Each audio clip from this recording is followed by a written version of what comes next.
오늘도 우리에게 풍성한 사랑 부어주시는 우리 하나님의 은혜가 예배하시는 우리 여러분의 삶의 자리에, 그리고 방송으로 또 함께 하시는 우리 여러분의 삶의 자리에 충만하시기를 우리 주님의 이름으로 축원합니다. 오늘 말씀의 제목은 오직 예수 외에는, 오직 예수 외에는, 이런 제목으로 함께 말씀을 나누겠습니다. 조금 전에 광고 말씀드린 것처럼 이번 주 수요일부터 주일을 뺀 40일 동안을 우리가 사순절기라고 이야기합니다. 이 사순절기에서 우리가 먼저 살펴봐야 될 것이 뭐냐면 40이라는 의미입니다. 숫자의 의미. 자, 성경을 보면 40과 관련된 숫자가 많이 나오지요. 자, 그 여러 가지가 있는데 노아의 방죽 때 비가 내린 날이 40일입니다. 그리고 모세가 하나님 부름 받기 전에 40년 동안 광야 생활했죠. 그리고 이스라엘이 40년간 광야를 지나서 가나안으로 향했습니다. 그리고 모세가 십계명 받기 전에 하나님의 산에서 40일간 있었죠. 그리고 가나안을 정탐했던 사람들이 40일간 그 땅을 정탐했습니다. 그리고 요나가 니느웨의 멸망을 선포하고 40일 동안 기다리죠. 자, 예수님께서 공생애 시작하시기 전에 40일간 또 금식하셨습니다. 자, 부활하신 예수님께서 지상에 계시던 때가 또 40일이죠. 이렇게 40이라는 의미가 있는데 이 내용들을 종합해보면 이렇습니다. 잘못을 뉘우치고 속죄하는 기간, 이때가 40, 그리고 하나님의 구원을 기다리는 기간이 40입니다. 그리고 또 하나님 말씀을 듣고 실천하는 시간이 40일이죠. 그리고 중요한 일을 앞두고 준비하는 기간이 40일입니다. 자, 이런 의미에서 사순절이 우리에게 던지는 메시지가 있어요. 크게 두 가지로 정리가 됩니다. 영광스러운 부활을 준비하고 기다려라. 이 사순절에 우리가 집중할 게 이겁니다. 또 하나, 예수님의 고난과 죽음을 묵상하고 또 속죄하는 기간이 바로 사순절기입니다. 자, 이제 절기상으로 보면 돌아오는 수요일부터가 사순절인데 절기의 흐름으로 보면 오늘 이 날이 굉장히 중요한 날입니다. 오늘이 바로 변화주일이라고 하는데 오늘 본문의 말씀에서 보신 것처럼 예수님이 아름다운 모습으로 찬란한 빛으로 변하신 모습을 보여주는 절기입니다. 자, 변화주일 이후에 사순절기가 시작이 돼요. 자, 그러면 어떤 의미가 있기에 사순절기 전에 이 변화주일을 지키는가, 이걸 좀 살펴봐야 됩니다. 여러분, 변화산 사건 이후에 예수님은 이제 십자가의 길을 걸어가시게 됩니다. 자, 이 말의 의미가 무엇인가? 예수님 인간적으로 두렵겠죠. 그렇지만 궁극적으로 이 모든 과정은 하나님의 영광을 드러내기 위한 과정이다. 이걸 지금 보여주시는 겁니다. 그러므로 우리가 오늘 변화주일에 기억해야 될 사실이 뭐냐면 우리가 앞으로 지나게 될 사순절은 단순히 그냥 고통과 고난과 어려움만 생각하는 절기가 아니라 이 사순절이 지나면 뭐가 있습니까? 십자가의 부활과 하나님의 영광과 능력이 있다. 이것을 기억하면서 사순절을 보내야 된다는 거죠. 자, 오늘 본문 보시면 1절에 이렇게 말씀하고 있습니다. 엿새 후에라는 표현이 나옵니다. 엿새 후에. 자, 그러면 엿새 전에 무슨 일이 있었을까요? 답은 16장에 나옵니다. 베드로가 이런 말해요. 주는 그리스도시요 살아계신 하나님의 아들이십니다. 이 고백을 하고 예수님께서 처음으로 이제 내가 죽을 거야, 이 말씀을 하십니다. 처음으로 고난과 부활에 대한 말씀을 하시고 엿새가 지난 다음에 변화산 사건이 일어나요. 이 말의 의미가 무엇인지 이제 통하시죠? 영광, 고난 이후에 영광이 있다. 하나님의 영광은 고난을 통과하지 않으면 얻을 수 없다. 이것을 지금 전하고 있습니다.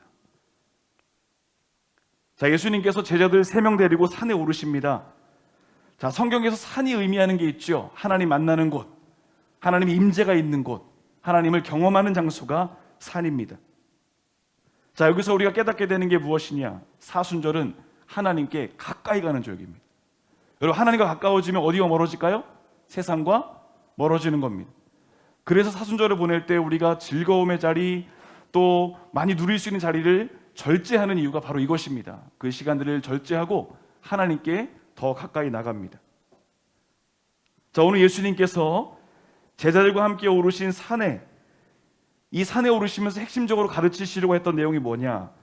하나님의 영광을 경험하기 위해서는 반드시 십자가의 과정을 통과하라. 이것을 지금 보여주고 있습니다. 십자가의 고난이 없이는 누구도 영광의 자리를 맞이할 수 없다는 겁니다. 자, 이제 오늘 본문의 말씀을 함께 살펴보면서 새롭게 시작되는 사순절기에 우리가 어떤 신앙의 태도가 필요할 것인가, 영적인 교훈과 은혜를 나누겠습니다. 첫 번째로는 영의 눈으로 하나님의 영광을 보라는 것입니다. 영의 눈으로 하나님의 영광을 보라. 자, 예수님과 제자들이 높은 산에 올랐습니다. 그때 어떤 일이 일어났습니까? 2절 말씀 볼까요? 자, 2절 말씀을 함께 읽어보겠습니다. 그들 앞에서 변형되사 그 얼굴이 해같이 빛나며 옷이 빛과 같이 희어졌더라. 아멘. 자, 여기서 예수님의 얼굴과 옷을 무엇으로 표현합니까? 빛으로 표현합니다. 아주 환하게, 아주 빛났다, 찬란하게 빛났다, 이런 이야기를 합니다. 그런데 여기서 만나는 사람들이 누군가 봤더니 율법의 대표성을 지닌 모세와 그리고 예언의 대표성을 지닌 바로 엘리야와 함께 만나고 있습니다. 자, 그런데 그 자리에 있던 제자들에 관한 표현을 잘 보세요. 3절 말씀 보겠습니다. 자, 그때에 모세와 엘리야가 예수와 더불어 말하는 것이 그다음 뭐라고 합니까? 그들에게 보이거늘. 여러분이 보이거늘이라는 표현을 잘 보셔야 됩니다. 이 표현이 그냥 본 게 아닙니다. 쉽게 말하면 이겁니다. 하나님이 보여주신 것을 그들이 봤다, 이런 뜻입니다. 자, 무슨 말입니까? 하나님의 영광은 시력이 아무리 좋다고 해서 육신의 눈으로 볼 수 있는 게 아니라 하나님이 보여주실 때만. 여러분, 육안이 있으면 무슨 안이 있습니까? 영안이 있죠. 영안이 열린다는 것은 하나님이 열어주실 때만 가능하다. 오늘 이 말씀을 지금 보여주는 겁니다. 자, 정리해 볼까요? 이 사순절에 우리가 먼저 기도해야 되는 게 뭐냐면, 하나님, 육신의 눈으로 바라보던 것을 이제 무엇으로요? 영의 눈으로 바라볼 수 있는 시선을 허락해 주십시오. 우리 이 사순절 기간에는요, 이 40일 동안에 집중해야 될 게 바로 이겁니다. 하나님, 영의 눈을 뜨게 해주세요. 그래서 하나님의 영광을 바라보게 해주세요. 여러분 생각해 보세요. 우리가 일주일에 한 번쯤은 그래도 이런 시간 갖잖아요. 영적인 시력을 교정하는 시간입니다. 월요일부터 토요일까지 보면 우리가 바라보는 것이 대부분 다 세상적인 것들이에요. 그런데 거의 매일을 보면 우리가 그렇게 살죠. 근데 이 사순절에 우리가 노력해야 되는 게 뭡니까? 영의 눈을 뜨고 더 밝히 하나님 바라보는 것, 이것을 함께 훈련하는 겁니다. 제가 지난주 월요일부터 예배 일정이 있어서 이제 원주에 있는 한 사업장에 가서 예배하고, 이제 우리 그래도 오셨어요. 이제 오늘 안 오셨는데 말씀을 하려고 그러다가 오셨어요. 우리 여기 우리 정경희 성도님 이제 사업장 가서 저기 이제 매달 예배하기로 해서 이제 갔어요. 이제 가서 이제 안경을 좀 봐주시겠다고 하고서 이제 좀 뚝딱뚝딱 해가지고 주셨는데 너무 잘 보이는 거야, 앞이. 왜 그런 거 봤더니 이제 렌즈가 너무 기스가 가가지고 렌즈를 바꿔 주셨어요. 제가 새로운 세상을 보는 듯한 느낌을 갖고 집에 오면서 묵상하는데 그런 생각이 들었습니다. 육신의 안경을 바꿔서 세상이 밝게 보이는데, 야, 내 지금 영의 렌즈는 지금 어떤가? 여러분 어떻습니까? 육신으로는 우리가 시력이 어떤가, 세상을 잘 보는가 열심히 많이 검사하는데, 영적인 시력에서는 우리가 과연 어떤 신앙의 태도를 지니고 있는가? 사순절이 그런 절기라는 거죠. 우리의 영적인 시력을 교정하는 절기입니다. 잘 못 보던 것들을 보고 또 이제 수정하는 기간이 바로 사순절기입니다. 여러분, 비록 우리가 처한 상황을 보면 좋지 못해요. 여전히 두려움과 염려와 걱정이 있습니다. 그렇지만 분명히 저는 기대합니다. 이번 사순절기에 여러분, 하나님께서 여러분 각 가정과 심령에 놀라운 일들과 역사를 이루시게 될 줄로 믿습니다. 기대하고 바라는 그 심령에는 하나님이 반드시 역사하세요. 우리가 먼저 기도해야 될 것, 하나님, 영의 눈을 뜨고 하나님 바라보는데 내가 노력한다고 되는 것이 아니라 하나님이 하게 해주셔야 돼요. 하나님, 제 영의 눈을 뜨게 해주십시오. 여러분, 이번 절기를 기대하시면서 기도와 회개의 삶을 통하여서 하나님의 큰 영광 보여주실 때 마음껏 바라볼 수 있는 은혜가 함께 하시기를 우리 주님의 이름으로 간절히 축원합니다. 두 번째로는 내가 죽으면 은혜의 통로가 된다는 것입니다. 내가 죽으면 은혜의 통로가 된다. 자, 3절 보시면 모세와 엘리야, 예수님이 함께 대화하죠. 그런데 이 대화의 내용이 오늘 본문에는 안 나와 있습니다. 하지만 누가복음 9장을 보면 그 셋이 어떤 대화를 나누는가에 대한 이야기가 나옵니다. 자, 화면에 나와 있습니다. 말씀 함께 읽어볼까요? 영광 중에 나타나서 장차 예수께서 예루살렘에서 별세하실 것을 말할세. 자, 무슨 말입니까? 예수님의 십자가 사건 이야기하는 겁니다. 모세와 엘리야와 예수님이 만나서 셋이 나눈 대화가 무엇인가? 십자가 사건. 자, 여기 말씀 보시면 별세라는 말이 있습니다. 별세. 자, 이 별세가 원어로 보면 엑소돈이라고 합니다. 엑소돈. 자, 엑소도스와 비슷한 말이죠. 이 원어가 원형이 엑소도스입니다. 엑소도스가 뭔가요? 무엇으로부터 벗어난다. 성경 말씀 어디와 연결이 됩니까? 출애굽기. 출애굽기의 표현이 엑소도스입니다. 자, 출애굽. 다른 의미가 있어요. 출발이라는 말이 있어요. 예수님 별세는 출발하는 거예요. 무엇으로 출발합니까? 죽음의 권세가 끝나고 영생으로 출발한다. 영광으로 출발한다.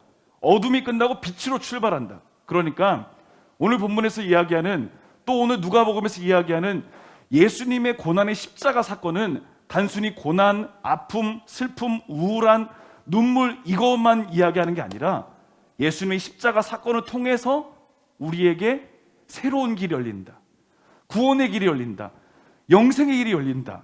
이것을 지금 말씀하고 있다는 겁니다. 자, 정리해 볼게요. 무슨 말인가? 예수님의 십자가 사건은, 별세하시는 사건은 아쉬운 사건이 아니라, 눈물의 사건이 아니라 우리 인생에게 새로운 영생의 길을 열어주시는 새로운 출발의 사건이다. 이해가 되시죠? 오늘 예수님의 십자가 사건이 우리에게 주는 의미가 바로 이것입니다. 별세는 헤어짐이 아니라 영적인 새로운 출발인 겁니다. 자, 그런데 여기서 베드로가 또 엉뚱한 소리를 하죠. 자, 오늘 본문 4절 말씀 보겠습니다. 베드로가 예수께 여쭤봅니다. 주여, 우리가 여기 있는 것이 좋습니다. 만일 주님이 원하시면 내가 여기서 초막 셋을 짓되 하나는 주님을 위해서, 하나는 모세를 위해서, 하나는 엘리야를 위해서 짓겠습니다. 여러분, 이 베드로의 이 표현을 통해서 우리가 몇 가지의 내용을 좀 살펴봐야 돼요. 하나가 뭐냐면 하나님의 영광을 제한하면 안 된다는 겁니다. 자, 보세요. 베드로가 뭐라고 이야기합니까? 우리가 여기 있는 게 좋습니다. 여기. 다른 데 없어요. 물론 이게 신앙적으로 좋아요. 세상과는 간것 없고 구속한 주만 보이도다. 이 찬양처럼 여기가 좋사오니. 그런데 이게 참 이기적인 표현인 거예요. 하나님의 영광 다른 사람한테 주지 않고 우리만 누리고 싶습니다. 이런 이기적인 말이라는 거죠. 그런데 여러분, 예수님이 이 땅에 오신 목적이 뭡니까? 모든 인류에게 구원의 길, 십자가의 길을 열어주시기 위해서 온 거지요. 베드로의 주장과는 정반대입니다. 그런데 본문은 이 베드로를 통해서 우리 인간의 본성이 다 그렇다 이야기하는 거예요.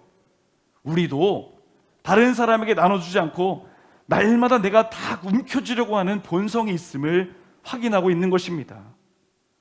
여러분, 그런데 성경은 뭐라고 이야기합니까? 움켜잡지 말고 나눠라, 베풀어라 이야기하죠. 구원도 마찬가지입니다.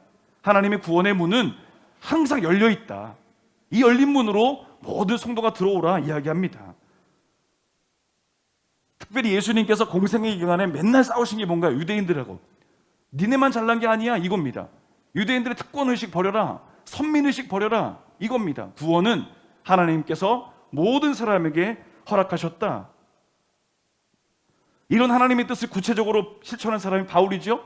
바울을 통해서 구원의 문이 전 세계로 열리는 귀한 일들이 일어납니다. 자, 여러분, 우리가 이 사순절기에 훈련해야 될 또 하나의 훈련이 있습니다. 아까도 말씀드렸죠. 이 사순절 묵상표에서 하나 말씀드렸어요. 사랑의 실천. 이거를 의도적으로 해보는 겁니다. 어려운 사람 돕고 섬기고 복음을 전하는 일, 이때만큼 우리가 힘써 이 일들을 해보는 거죠. 여러분, 하나님 사랑 받으셨죠? 은혜 받으셨죠?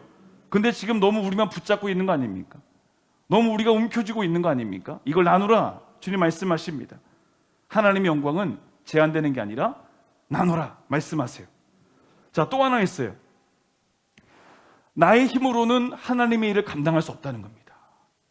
자, 오늘 베드로의 이야기를 보세요. 뭐라고 하냐면 초막 셋을 짓겠습니다 이야기하죠. 근데 이거 누가 짓겠다고 합니까? 내가 짓겠습니다. 내가. 자아가 살아서 막 내가 뭔가 할 수 있다, 내 힘으로 할 수 있다, 내가 주님을 위해서, 모세를 위해서, 엘리야를 위해서 내가 하겠습니다. 제가 비록 어부지만 그래도 집 짓는 것 정도 할 수 있습니다. 여러분, 내가 사니까요 하나님의 영광이 가려지더라는 거죠. 여러분, 사순절에 우리가 뭐 해야 되는 절기입니까? 내가 죽는 절기. 내가 죽는, 내가 살아있던 내 자아가 철저하게 죽는 절기가 바로 사순절입니다.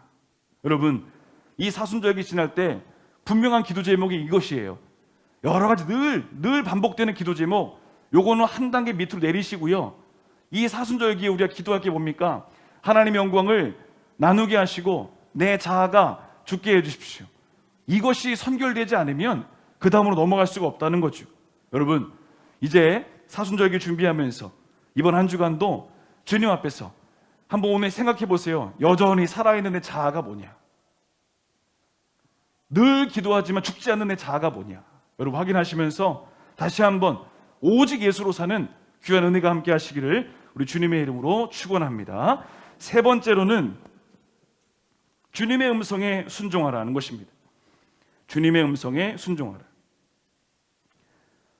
5절 보겠습니다. 5절 말씀 함께 읽어볼까요?